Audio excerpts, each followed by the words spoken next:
Bonjour tout le monde, Francis de l'agence Coda aujourd'hui pour vous parler de comment faire une vidéo d'impact. Vidéo d'impact, qu'est-ce qu'on veut dire par ça?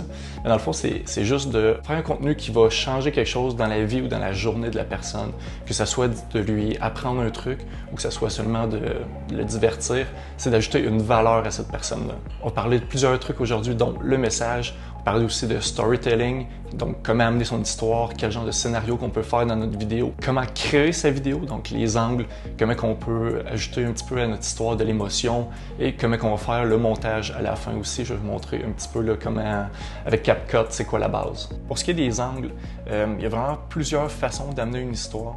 Il y a beaucoup de qu'est-ce qu'on montre, mais si on peut montrer les choses d'une façon qui va les aider à ressentir plus d'émotions, puis de les diriger vers vraiment notre interprétation de l'histoire, c'est ça qui va faire le plus réagir les gens.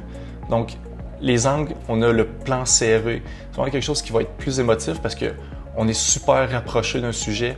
On peut voir plus d'émotions, on peut voir plus de détails. C'est quelque chose qui s'apparente beaucoup au close-up extrême. Sauf que souvent, le close-up extrême, on va attirer l'attention sur un truc où on va mettre du mystère un peu, vu qu'on ne voit pas grand-chose à part vraiment qu'est-ce qu'on veut montrer spécifiquement.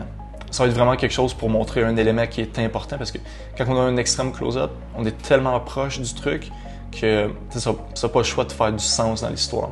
L'angle bas, c'est pour faire apparaître plus large un sujet. T'sais, on se rappelle tous de... peut-être pas tout le monde, là, mais tous ceux qui ont été tannants à l'école quand ils étaient plus jeunes, on se rappelle que on était toujours plus petit que notre enseignant. Puis quand on se faisait chicaner, l'enseignant était toujours comme sur pas un piédestal, mais était toujours plus haut. Donc ça donnait un aspect, vraiment une perception qui faisait que l'enseignant était vraiment plus autoritaire. Vu qu'on était plus petit, on se sentait plus petit, lui était plus grand. Donc c'est vraiment pour montrer une émotion de force, dominance.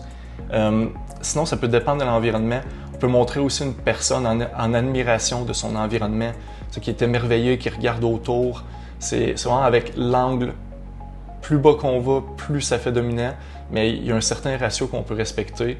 Puis là-dessus, on va voir que vraiment ça va montrer la personne dans son espace. Puis à ça, n'oubliez jamais que vous pouvez ajouter que la personne elle peut montrer des émotions dans la vidéo. Ça, c'est quelque chose qui est en mouvement. Donc, dirigez votre sujet comme il faut. Ça reste vous qui êtes comme le metteur en scène. Donc, tout ce que vous voyez, que vous pourriez ajouter comme valeur dans votre vidéo, que ce soit au point de vue de le plan, les angles, l'émotion de la personne, ses actions, c'est vous qui devez diriger ça. On a le mode POV, donc se mettre à la place de la personne. C'est vraiment comme si tu avais la caméra à toi. Donc ça donne une perspective différente. Ça fait sentir la personne comme si elle était la personne qui visite ou qui interagit avec un certain truc. Un plan large, c'est à peu près le plan le plus important parce que c'est quelque chose qui va introduire l'environnement.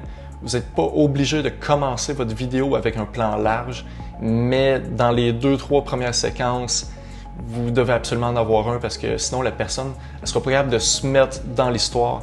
On parlait dans le storytelling de montrer la situation présente, mais dans la situation présente, il y a l'environnement.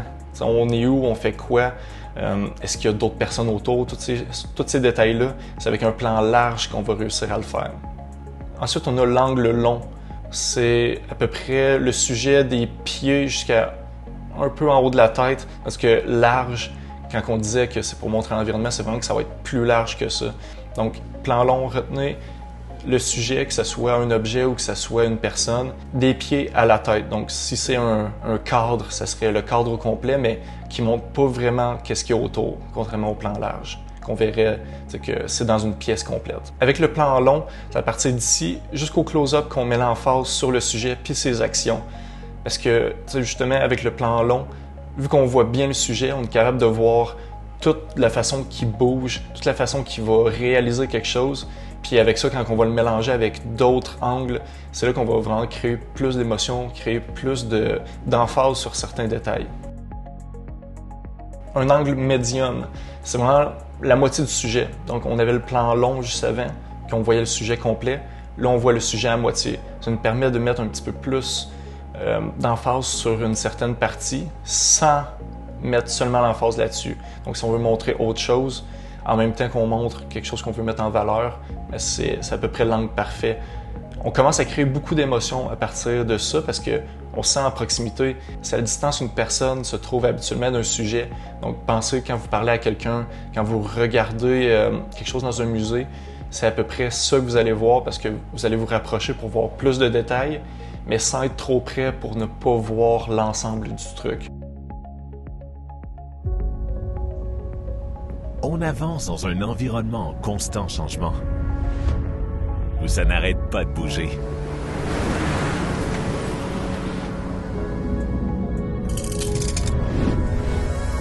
Un univers tourné vers le futur. Plus connecté. Les types de coupes. N'oubliez jamais que vous n'êtes pas obligé de faire autant d'effets que vous voyez dans certaines vidéos.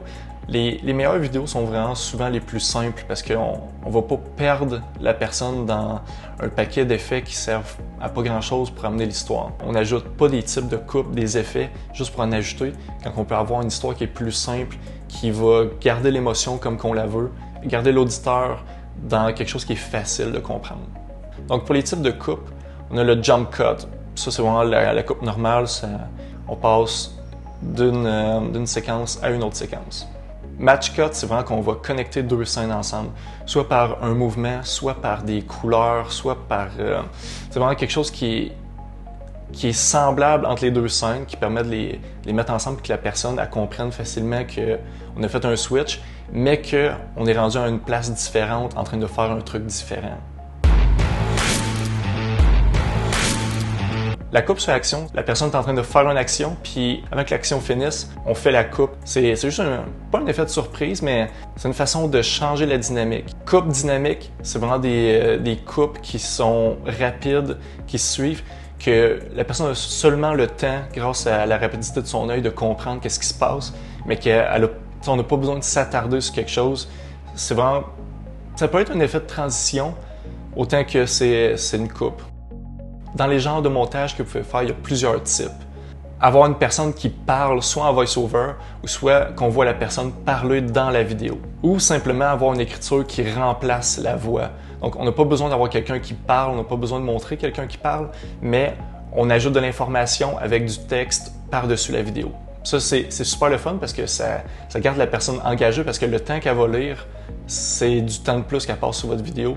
C'est quelque chose que les algorithmes vont aimer parce que plus que la personne passe de temps, plus que la vidéo semble intéressante, plus que ça vaut la peine de le montrer à d'autres personnes. J'ai souvent des commentaires de « Ouais, mais c'est long de faire des vidéos, puis on sait pas comment s'y prendre, fait que c'est encore plus long.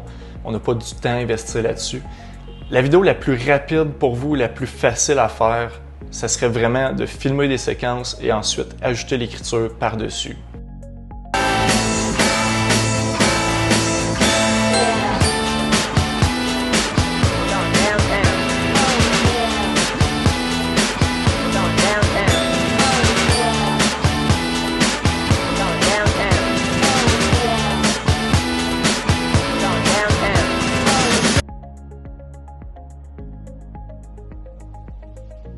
Le message, c'est vraiment qu'est-ce qui est le plus important. Qu'est-ce qu'on veut faire comme message? Pourquoi on le fait? À qui qu'on va s'adresser? Mais pour commencer, on fait pas une vidéo juste pour faire une vidéo. Comme je vous dis un petit peu dans l'intro, c'est qu'on va pas faire une vidéo pour le fun. Il faut qu'on ait un but avec la communication qu'on amène. Parce que une vidéo, c'est une communication. Donc, qu'est-ce qu'on veut faire? À qui qu'on parle? C'est quoi la valeur qu'on veut ajouter avec cette vidéo-là? Faut vraiment qu'on ait ça en tête avant, parce que si on veut se préparer comme il faut savoir pourquoi on le fait, comment on va le faire, puis aussi pour qui. En bout de ligne, il faut vraiment que ça vale la peine de le faire. Donc, gardez en tête, le mot par excellence, c'est pertinence. Gardez en tête le mot pertinence, parce que s'il n'y a pas de pertinence dans ce que vous faites, aussi bien ne pas faire de vidéo puis mettre votre temps ailleurs, parce que ça va être vraiment plus efficace. Vous allez vous dire à un certain moment, mes vidéos ne marchent pas, je vais arrêter d'en faire, mais c'est peut-être pas à cause de la vidéo en tant que telle, c'est peut-être juste parce que vous n'êtes pas assez préparé, que vous ne maîtrisez pas assez la dynamique derrière une vidéo d'impact. Ça intéresse qui et pourquoi? C'est pour qui qu'on le fait? C'est quoi notre type de client? Parce qu'avant toute chose, il faut réfléchir à qu'est-ce que notre audience va aimer, comment on peut leur présenter quelque chose qui va les accrocher, qui va leur faire rester de la première seconde jusqu'à la dernière seconde.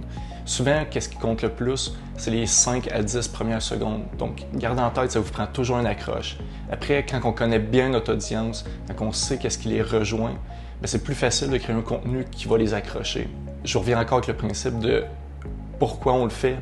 Si vous ne savez pas pourquoi vous le faites, c'est dur d'avoir un objectif d'avoir un but, puis de pouvoir communiquer un message qui fait du sens à la personne. Donc, assurez-vous de savoir pourquoi vous faites votre vidéo en premier lieu, puis à qui elle va servir.